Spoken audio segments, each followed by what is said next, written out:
দিঘি বাগা জঙ্গলের পূর্ব দিকে রয়েছে ঘন জঙ্গল, যেখানে রয়েছে সারি সারি চালতা গাছ আর গাছ ভর্তি চালতা গাছ।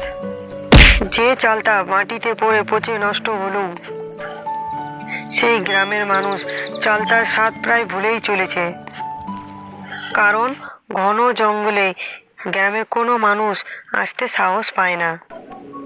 কিন্তু আজ ডগাই আর বাণীদের বাড়িতে চালতা দিয়ে টক ডাল রান্না হচ্ছে।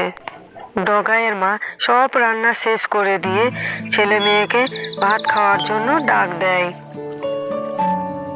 আরে এই বাণী, ডগাই, ভাত খেয়ে যা বাবা, বেলা যে গড়িয়ে গেল।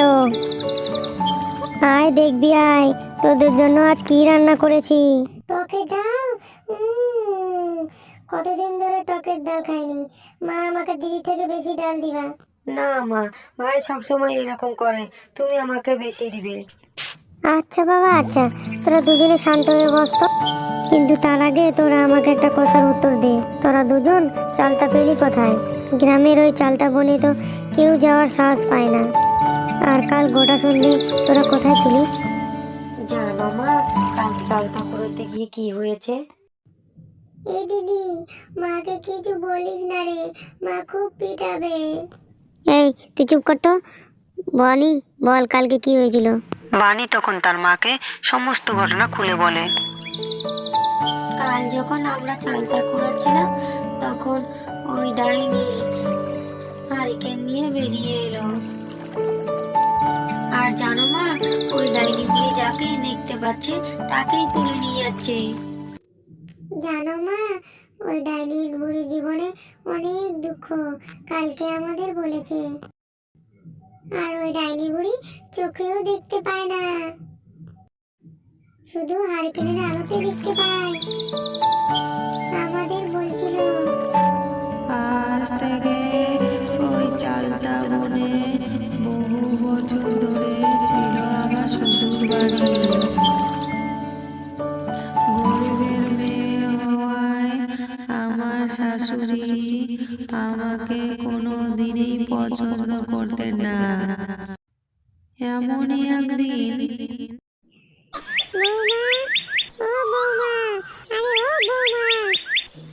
হ্যাঁ মা, বলুন। বলি, কানের মাথাটা খেয়েছো নাকি? এতক্ষণ ধরে ডাকছি যে, আর সূর্য যে মাথার উপর উঠে গেল। সকালে চা জল খাবারটা কখন যে পাবো? এই তো মা, আমি এক্ষুনি করে আনছি। বিয়েতে তোমার বাবা একটা তো পয়সা দিল না, সাথে তো খাস জি পাঠাতে পারতো, যে তোমার হয়ে কাজগুলো করে দিতে পারতো। জানি না বাবা, কোথা থেকে এই আপদ এসে জুটলো। আমার ছেলের গলায় একেবারে ঝুলে পড়লো। এইভাবে দিনের পর দিন কেটে যেত। আমার কোনো কাজই শাশুড়ি মার পছন্দ হয় না। দিন রাত আমাকে নানান রকম কথা শোনাতে থাকে। একদিন তো রাতে বাড়ি থেকে বের করে দিত। আমি সারা রাত ওই চালতা গাছের নিচে বসে থাকতাম।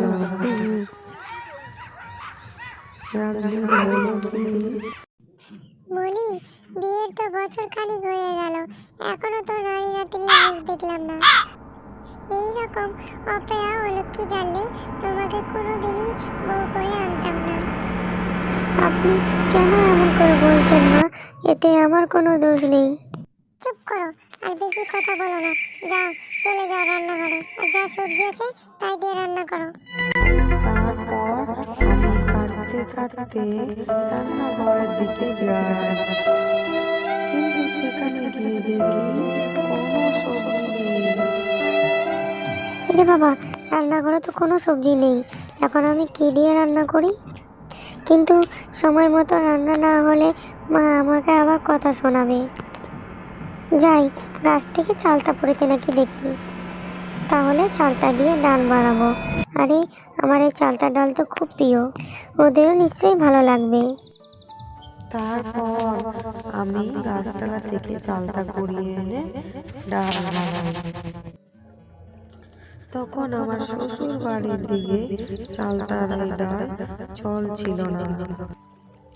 রাত্রিবেলা যখন তিনি কাজে থেকে ফিরে খেতে বসেন, এই ডাল দিয়ে ভাত মেখে তুলতেই ওয়াক, থু থু থু, কি বানিয়েছিস তুই? এটা কি? তুই এত বড় সাহস, তুই আমাকে কালকে বাসি ডাল খাওয়াছিস, যা একেবারে টক হয়ে গেছে। না না, তুমি এটা বিশ্বাস করো, আজকে আমি এটা বানিয়েছি। ওই গাছের চালতা দিয়ে বানানো, এটাকে টক ডাল বলে। বিয়ের আগে মা আমার জন্য এটা প্রায় বানাতো। আবার মুখে মুখে কথা, আজকে তোকে আমি। এই বলে তার হাতের সামনে হারিকেন থাকা আমার গায়ে ছুঁড়ে দেয়, আর সেই হারিকেন থেকে আমার গায়ে আগুন লেগে যায়। বাঁচাও বাঁচাও বাঁচাও আমাকে, মরে গেলাম, জ্বলে যাচ্ছে আমার পুরো শরীরটা। আমার চিৎকার শুনে শাশুড়ি মা ছুটে আসেন আর বলেন, কি করলি এবার? ওই যে পুরো মরবে।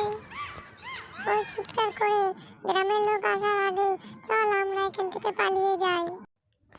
তারপর ওরা আমাকে ওই অবস্থাতে রেখে গ্রামে থেকে পালিয়ে যায়। আস্তে আস্তে আগুন বেড়ে গিয়ে গোটা বাড়ি পুড়ে ছাই হয়ে যায়, আর আমার অদৃত আত্মা এই গোটা জঙ্গলে ঘুরে ঘুরে বেড়ায়। আর বানি আর ডগায়ের মা সে কথা শুনে অবাক হয়ে যায়। কি বলছিস কি এসব? জানো মা, ডাইনি বুড়ি যখন এইসব কথা বলে মনের দিকে যাচ্ছিল, আমি আর দিদি সেখান থেকে চুপি চুপি পালিয়ে এসেছি। ওরে বাবা, না না, তোরা আর চালতা বনে আর খবরদার পা দিবি না, না বলে দিলাম কিন্তু। তারপর সন্ধে পেরিয়ে রাত নেমে আসে। গোটা গ্রাম নিস্তব্ধ। বানি, ডগাই আর তার মা কারো চোখে ঘুম নেই। সবাই সেই ডাইনি বুড়ির কথাই ভেবেই চলেছে। ঠিক তখনই ডকাইদের ছাগলগুলো হঠাৎ চিৎকার করে ওঠে, আর বাইরে থেকে এক অদ্ভুত গঙ্গানির শব্দ পাওয়া যায়। এই দিদি, এটা কিসের শব্দ? আর ছাগলগুলো হঠাৎ চেঁচিয়ে উঠছে কেন? ভাই, তবে কি ওই ডাইনি বুড়ি আমাদের খুঁজতে খুঁজতে? ওরে বাবা রে, আমার তো খুব ভয় করছে ভাই। তোরা দুজন ঘরের ভিতর চুপ করে বস, আমি বাইরে গিয়ে দেখছি। তারপর ডগাইয়ের মা একটা টর্চ হাতে নিয়ে বাইরে বেরিয়ে যায়, এবং বাইরে গিয়ে সে যেটা দেখে সে প্রচণ্ড ভয় পেয়ে যায়। সে দেখতে পায় ডাইনি বুড়িটা হারিকেনটা নামিয়ে রেখে আমাদের উঠোনের ছাগলগুলো বাঁধা সে ছিঁড়ে ছিঁড়ে খাচ্ছে, তাদের ধরে মাংস। ঠিক তখনই তার মনে পড়ে যায়, ডাইনি চোখ দিয়েও দেখতে পায় না, শুধু হারিকেনের আলো দিয়ে দেখতে পায়, আমাদের বলছিল। তখন ডগাইয়ের মা হাতের এই টর্চ হারিকেনের উপর ছুঁড়ে মারে, আর হারিকেনের কাজ তখন ভেঙে তছনছ হয়ে যায়।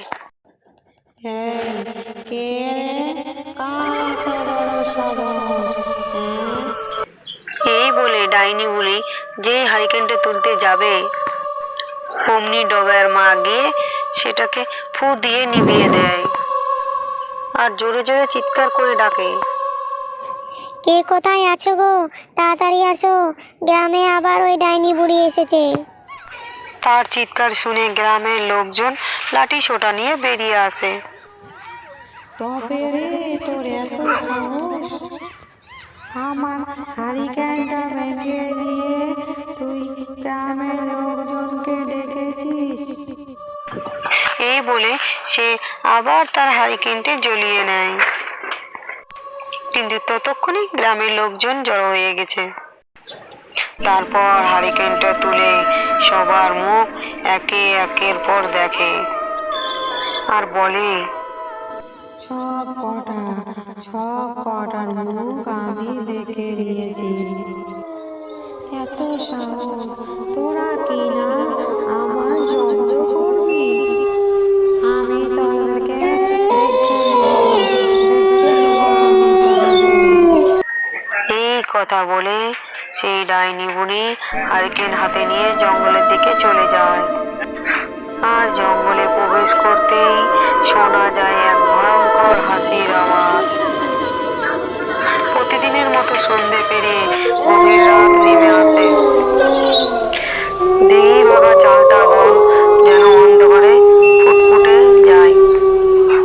সেই অন্ধকারে হারিকেন হাতে নিয়ে বেরিয়ে আসে এই ডাইনি বুড়ি। শরীর তার জীর্ণ, সোজা হয়ে সে হাঁটতে পারে না, চুলগুলো তার জটা হয়ে বেঁধে রয়েছে। সে বেরিয়ে এসে সে একটা একটা করে চালটা কুড়িয়ে বস্তায় ভরিয়ে রাখে। একটা চালটাও সে এখান থেকে কাউকে ঘুরিয়ে নিয়ে যেতে দেয় না। আর গোটা চালটা বনে তার পাহারা দেয় দুই চেলা, হামদু আর মামদু। হামদো ওই মামদো বলি, দুটো মুখ পড়া গেলি কোথায়? তোদের দেখতে পাচ্ছি না কেন? ডাইনি বুড়ি ডাক শুনে হামদু আর মামদু চালতা গাছ থেকে বুড়ির সামনে নেমে আসে আর বলে, এই তো আমরা তোমার সামনে দাঁড়িয়ে আছি। তারপর হামদু আর মামদু ডাইনি বুড়ির হারিকেনের সামনে আসে। আসলে ডাইনি বুড়ি চোখে ভালো দেখতে পায় না, হারিকেনের আলোই তার সম্বল। তারপর হারিকেনটা হামদু আর মামদুর সামনে তুলে ধরে। শোন, তারা ভালো করে চালতা বনকে পাহারা দে। আমি একটু গ্রামের দিকে যাচ্ছি, খিদে আমার পেট জ্বলে যাচ্ছে। যতই খাচ্ছি এই জন্মের খিদে আমার মেটে না। দেখি গ্রামের দিকে কোনো মুরগি ছাগল ভেড়া পাই কিনা। এই বলে ডাইনি বুড়ি হারিকেন হাতে নিয়ে গভীর জঙ্গল থেকে গ্রামের দিকে যায়। আর সেখানে গিয়ে একটা বাড়ির সামনে ঘুরতে থাকে। আর কর্কশ গলায় সে একই কথা বারবার বলতে থাকে। খিদে পেয়েছে, আমার খুব খিদে পেয়েছে। হাতের সামনে যাকেই পাবো তাকেই ছেড়ে ছেড়ে খাবো। কাউকে ছাড়বো না, আমি কাউকে ছাড়বো না। সেই সময় সেই বাড়ির ভিতর এক নববধূ দম্পতি বসে বসে গল্প করছিল। বলছি গিন্নি, তুমি এত বাড়িতে গয়নাগাটি আর পড়ে থেকো না। গ্রামের চর ছেচড়ের যা উপদ্রব, খবর পেলেই ব্যাস। তুমি বরং কাল সকালে আলমারিতে খুলে গয়নাগুলি তুলে রেখো। হ্যাঁ গো হ্যাঁ, তোমাকে কোনো চিন্তা করতে হবে না। এখন চলো তো, অনেক রাত হয়েছে, এবার ঘুমিয়ে পড়ো। ঠিক তখনই তারা যেন বাইরে কিসের একটা শব্দ শুনতে পায়। তখন বাইরে যেন কিসের একটা শব্দ শোনা যাচ্ছে। আমার সন্দেহটা কি ঠিক? নিশ্চয়ই কোনো চোর এসেছে বাইরে। তুমি এখানে চুপ করে বসে থাকো, আমি বাইরে গিয়ে দেখি। বেটাকে এমন মারবো না, মেরে মাথা ফাটিয়ে দেবো। এই বলে সে একটা লাঠি হাতে নিয়ে বাইরে বেরিয়ে যায়। ওগো শোনো, তুমি একা যেও না। শোনো শোনো শোনো আমার কথা। এই কে রে? কে চুরি করতে এসেছিস? সাহস থাকলে সামনে আয়। তারপর সে এদিক ওদিক তাকিয়ে দেখতে পায় কে যেন একটা হারিকেন হাতে নিয়ে উঠোনের সামনে দাঁড়িয়ে আছে। সে প্রচন্ড রেগে গিয়ে তার দিকে এগিয়ে যায়। আর এদিকে ডাইনি হারিকেনটা উপরে তুলে ধরে তার মুখের দিকে দেখে। তার দিকে তাকাতেই লোকটা প্রচন্ড ভয় পেয়ে যায়। সেখানে থরথর করে কাঁপতে থাকে। সে ডাইনি বুড়ির চোখ থেকে যেন সেই চোখ সরাতে পারে না। অনেক অনেক চেষ্টা করেও তার গলা থেকে কোনো আওয়াজ বেরোয় না। সে চিৎকার করে কাউকেও ডাকতে পারছে না। এতক্ষণ হয়ে গেল, মানুষটা এখনো এলো না। কোথায় যে গেল? আমি কি একবার বাইরে গিয়ে দেখব? না না, আমার ঠিক ভালো মনে হচ্ছে না। আমি নিজে একবার গিয়ে দেখি। সে বাইরে গিয়ে এদিক ওদিক দেখতে থাকে, কিন্তু সে কোথাও দেখতে পায় না। তারপর সে উঠানে দেখতে পায় তার স্বামীর হাতের লাঠিটা উঠানে পড়ে আছে। কাছে যেতেই সে হারিকেনের আলোয় দেখতে পায়। তা দেখে তার চোখ কপালে উঠে যায়। সে দেখতে পায় মাটিতে লাল বর্ণের রক্ত ঝরিয়ে আছে। প্রচন্ড কান্নায় সে সেখানেই ভেঙে পড়ে। এ কি, হাই গো হাই, আমার এ কি সর্বনাশ হলো গো। গভীর রাতে তাকে নিষিদ্ধে ডেকে নিয়ে গেল। ওগো, কে কোথায় আছো গো? তাড়াতাড়ি বেরিয়ে এসো গো। বাঁচাও বাঁচাও, আমার স্বামীকে বাঁচাও। তার কান্না শুনে আশেপাশের লোকজন সবাই ছুটে চলে আসে। সেখানে এসে সেই ঘটনা শুনে তাদের ঘাড় হিম হয়ে যায়। তারপর গ্রামের ব্যক্তি বলে,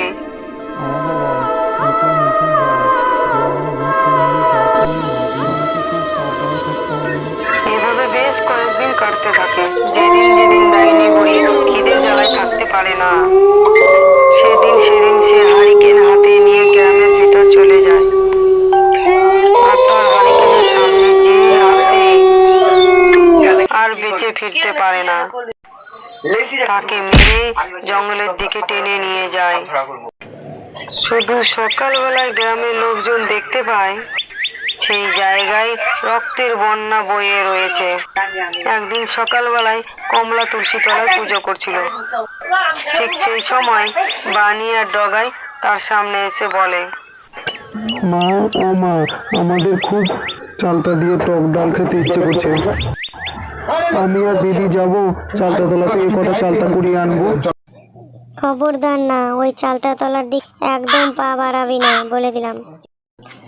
অত গভীর জঙ্গলে কোথাও না কোথাও সাপ খুব থাকবে। তারপর গ্রামে যা সব ঘটছে, না একদম যাবি না। ও মা, আমাদের যেতে দাও না। আমি আর ভাই যাব, আর কয়েকটা চালতা কুড়িয়ে নিয়ে আসবো। একটু দেরি করব না। আরে বানি, তোর ভাই না ছোট, আর তুই তো বড় হয়েছিস, তুইও ওর তালে তাল মিলাচ্ছিস।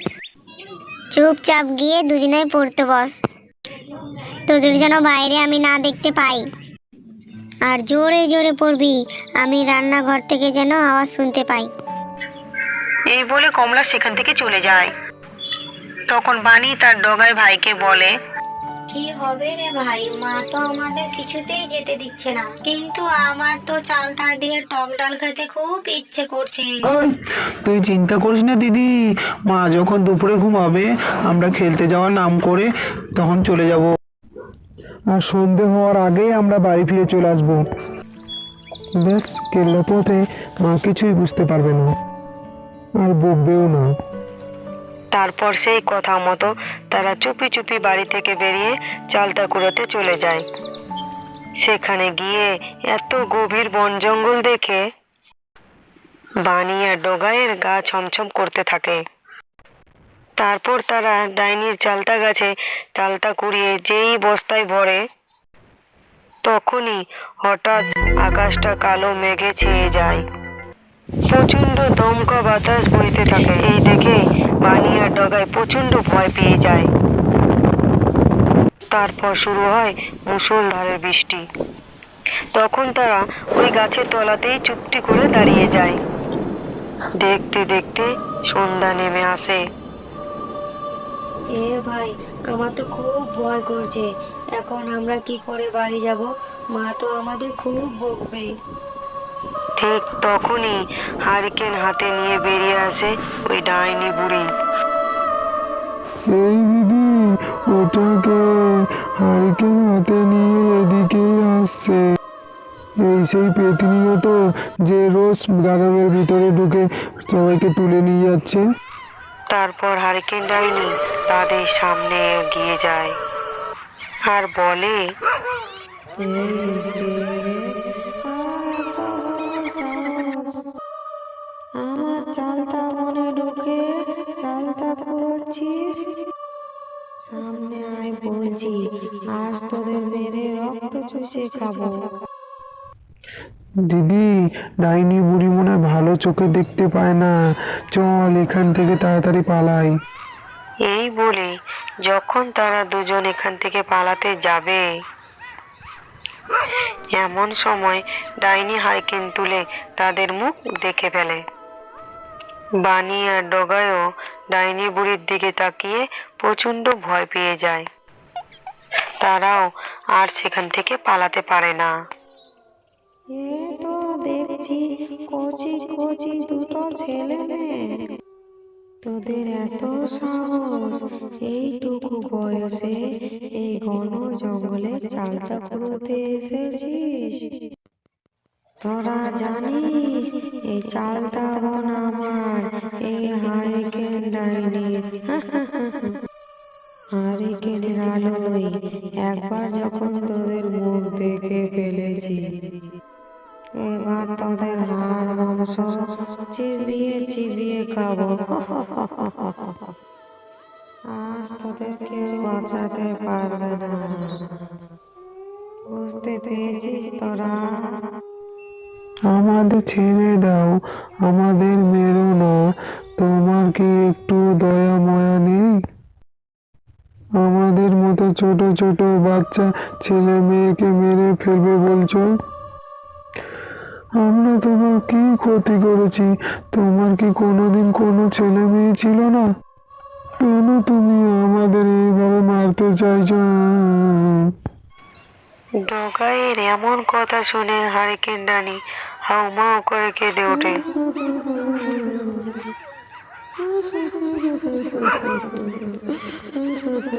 শুনবি শুনবি তোরা আমার সাথে কি হয়েছিল? কেন কেন আমার আত্মা হারিকেন হাতে নিয়ে চালতা উড়ে বেড়ায়? শোন শোন তাহলে। আমাদের গল্প এখানে শেষ। আমাদের গল্প যদি ভালো লেগে থাকে তাহলে ভিডিওকে লাইক করে চ্যানেলকে সাবস্ক্রাইব করে দিবেন আর কমেন্ট করে অবশ্যই জানাবেন গল্পটি আপনাদের কেমন লেগেছে। ধন্যবাদ বন্ধুরা।